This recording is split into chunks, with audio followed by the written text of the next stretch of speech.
Al filo de la intriga. El desaparecido reino de Benín y sus oscuras sociedades secretas. Mucho se habla de los grandes imperios de la antigüedad que sentaron sus bases en el viejo continente europeo o en las planicies asiáticas, e incluso en las selváticas tierras de América Central.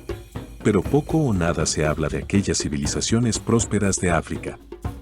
Aquel continente famoso por la miseria, la dominación y por haber sido objeto de constantes azotes por parte de colonizadores provenientes de otras tierras, también tiene historias de prosperidad que merecen ser contadas.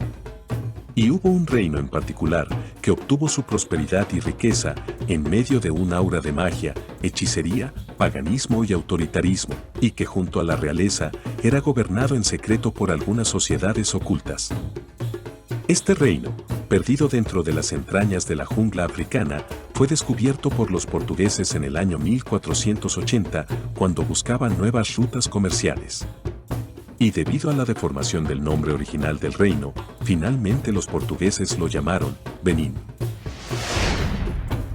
Antes de continuar, te recordamos suscribirte a nuestro canal y activar las notificaciones para mantenerte al tanto de nuestras publicaciones.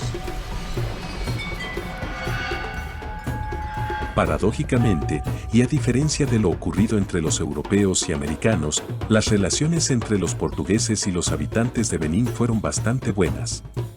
Los recién llegados no llegaron con ansias de conquista o incluso con el fin de realizar una verdadera exploración continental, sino que casi llegaron hasta allí por casualidad. Y a pesar de que el reino poco a poco crecía en poder y en fuerza, sus gobernantes entablaron buenas relaciones con los recién llegados.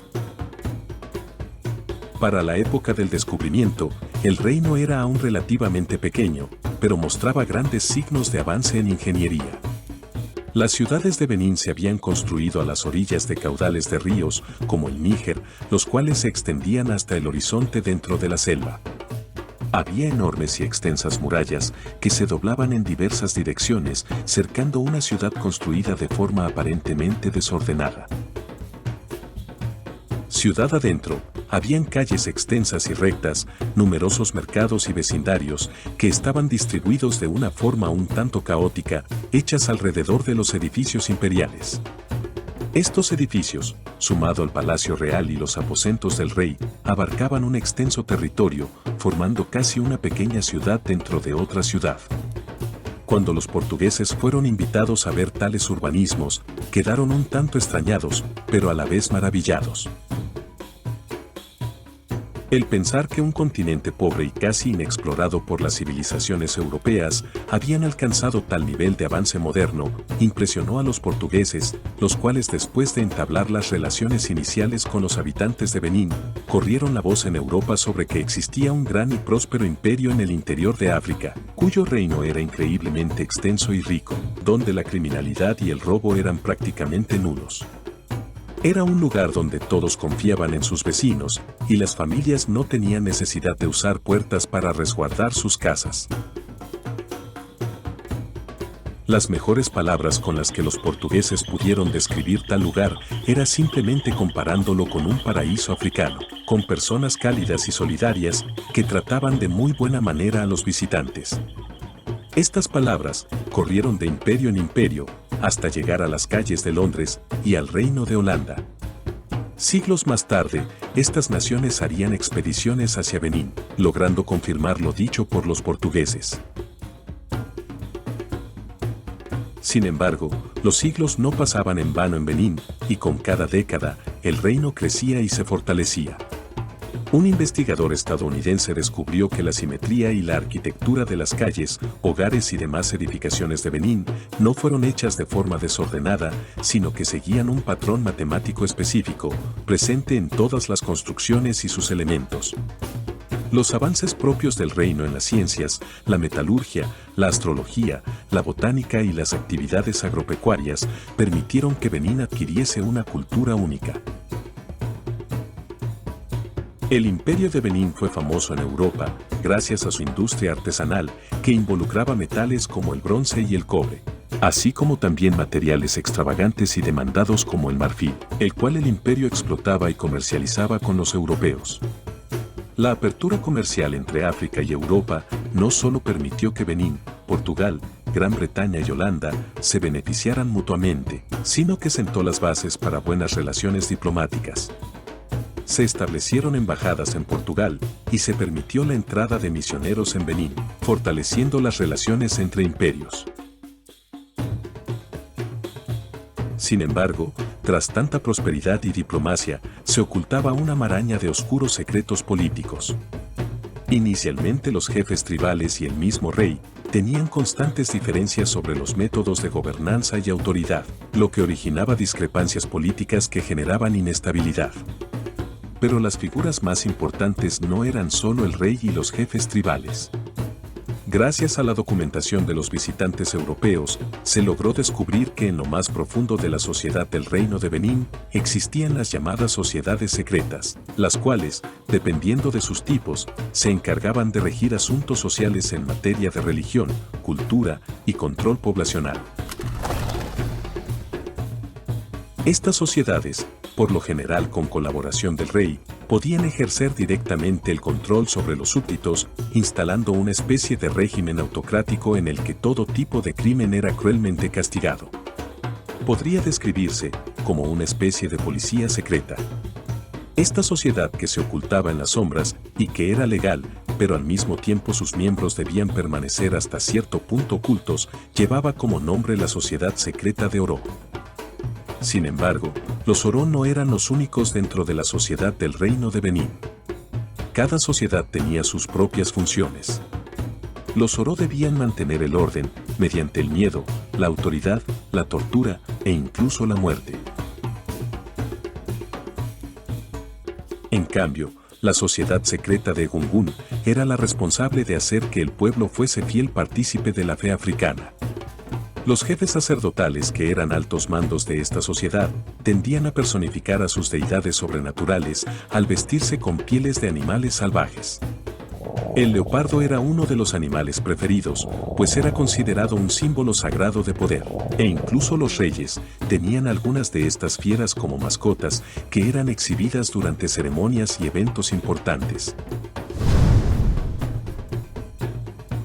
Haciendo uso de extraños rituales, en los que espíritus animales eran representados con ropajes y túnicas adornadas con coloridas lentejuelas, algunas de estas sociedades salían durante la noche para realizar cánticos guturales en lenguas casi desaparecidas. Numerosos mitos eran narrados, en los que espíritus del más allá, vestidos con pieles de animales sagrados como los leopardos, establecían un profundo contacto sobrenatural con aquellos sacerdotes que practicaban las artes más oscuras del misticismo del Reino de Benín. En honor a diversas deidades, se realizaban sacrificios humanos de esclavos y prisioneros de guerra, con el fin de satisfacer y aplacar la ira de seres sobrenaturales que ejercían influencia y poder sobre el reino mismo, sobre sus habitantes y su riqueza. Y en esos mismos rituales se eran lanzados hechizos sobre la tierra, el aire y sobre los participantes mismos, con el fin de sanar enfermos, purificar los pecados o proveer a los guerreros próximos a las batallas la fuerza de miles de bestias ancestrales que los ayudarían en las campañas de expansionismo imperial. Los mismos altos mandos del reino dieron fe a los europeos de la existencia y funcionalidad de estos rituales, pues el Reino de Benín se había construido en base al poder militar, arrasando con otras tribus y aldeas ajenas al imperio y forzándolas a someterse ante la autoridad del Rey Supremo, el cual siempre recibía a los altos mandos de los pueblos sometidos sentado en un trono blanco, hecho con los cráneos y calaveras de guerreros enemigos muertos y decapitados. Aún así, a pesar del extenso poder que el reino tuvo durante los siglos XV hasta el siguiente, la supremacía de este reino empezó a decaer a partir del siglo XVII. Hubo gobiernos y clases dominantes políticas que no hicieron más que debilitar al reino, tanto en el ámbito militar como social, pues constantemente habían divisiones internas, incluso dentro de la cúpula de poder. A esto se le sumó una constante y profunda crisis económica, provocada porque el marfil con el que tanto comerciaban con Europa dejó de ser tan demandado, obligando al imperio a concentrarse en la exportación de rubros como el aceite y las semillas de palma. Pero aún así, la riqueza se iba desvaneciendo. Si bien las relaciones con Portugal y Holanda habían sido muy fructíferas, con Gran Bretaña hubo ciertos cambios. El imperio europeo intentaba cada vez más asentarse en el continente negro, por lo que a medida que el imperio de Benín perdía poder y empezaba a aislarse cada vez más del comercio y el mundo exterior, ciertas regiones y poblados de Benín buscaban la protección de los británicos. Como respuesta a las desgracias que caían sobre el imperio, las sociedades secretas y los sacerdotes del rey empezaron a oficiar numerosos y sangrientos rituales de sacrificios humanos.